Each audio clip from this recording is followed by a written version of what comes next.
اعوذ باللہ من الشیطان الرجیم بسم اللہ الرحمن الرحیم 11ویں جماعت کے عزیز طالب علم السلام علیکم۔ تو آج کی ویڈیو کلاس میں ہمیں شاد عظیم آبادی کی غزل نمبر 2 کا مطالعہ کریں گے۔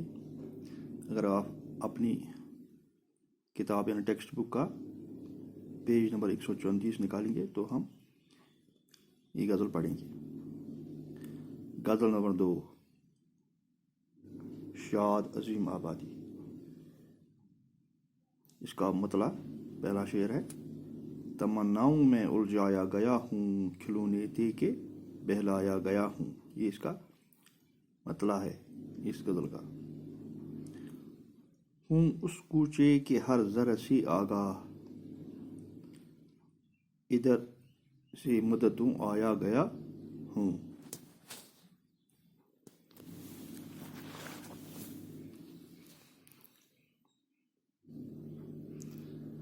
تیسرا شعر اس کا: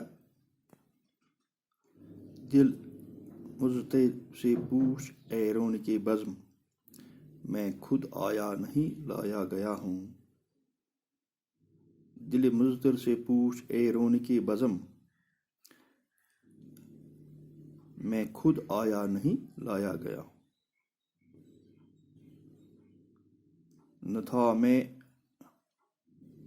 معتقد اعجاز مے کا، بڑی مشکل سے منوایا گیا ہوں۔ بڑی مشکل سے منوایا گیا ہوں۔ میں یعنی شراب، معتقد اعتقاد رکھنے والا۔ کجا میں اور کجا اے شاد دنیا، کہاں سے کس جگہ لایا گیا ہوں۔ تو اس کا یہ آخری شعر یعنی مقطع ہے جس میں شاد عظیم آبادی نے اپنا دخل و شاد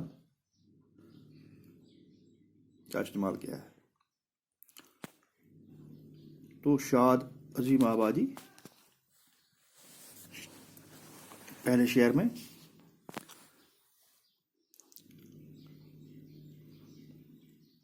بتا رہے ہیں کہ دنیا کا دستور بھی کیا ہے، یہاں خواہشات میں الجھ کر رہ جاتے ہیں۔ تمناؤں میں الجھایا گیا ہوں، کھلونے دے کے بہلایا گیا ہوں۔ جس طرح بچوں کو کھلونے دے کر محض اس کا دل بہلانے کی کوشش کی جاتی ہے، اسی طرح دنیا میں انسان کا دل خواہشات و آرزو سے بہلایا جاتا ہے، کیونکہ یہاں سبھی خواہشات تو پوری نہیں ہوتی، بس خواہشات پوری ہونے کے دھوکے انسان کی زندگی گزر جاتی ہے۔ آج نہیں تو کل میری فلاں خواہش پوری ہوگی، لیکن اس فریب میں غیر محسوس طریقے سے اس کی پوری زندگی بیت جاتی ہے۔ تو اسی کا ذکر کرتے ہوئے شاد فرماتی ہے: تمناؤں میں الجھایا گیا ہوں، کھلونے دے کے بہلایا گیا ہوں۔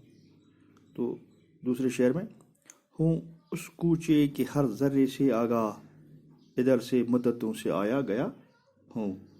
تو شاد فرماتے ہیں کہ محبوب کے گلی کے ذرے ذرے سے میں واقف ہوں، کیونکہ اس گلی کے لمبے عرصے سے میں چکر کاٹتا آیا ہوں۔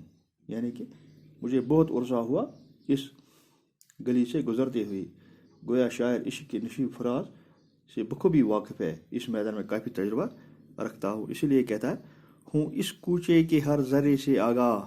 یعنی کہ جو میرے یار محبوب کا کوچہ ہے، میں ہر ذرے سے واقف ہوں، ہر ادھر سے مدتوں سے آیا گیا ہوں، بہت سالوں سے اس کوچے کے چکر کاٹ رہا ہوں، میرا آنا جانا یہاں روز ہوتا ہے، تو میں اس کوچے سے بخوبی واقف ہوں۔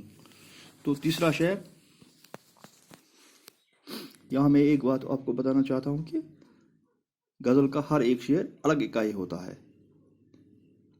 دل مضطرب سے پوچھ اے رونق بزم، میں خود آیا نہیں لایا گیا ہوں۔ شاعر فرماتے ہیں رونق بزم سے مخاطب ہو کر فرماتے ہیں: اے دنیا کی محفل کی رونق، تو میرے دل بے چین دل سے پوچھ کر اس دنیا کی خود اپنی مرضی سے نہیں آیا ہوں، بلکہ مجھے لایا گیا ہے۔ مضطرب دل، بے چین دل،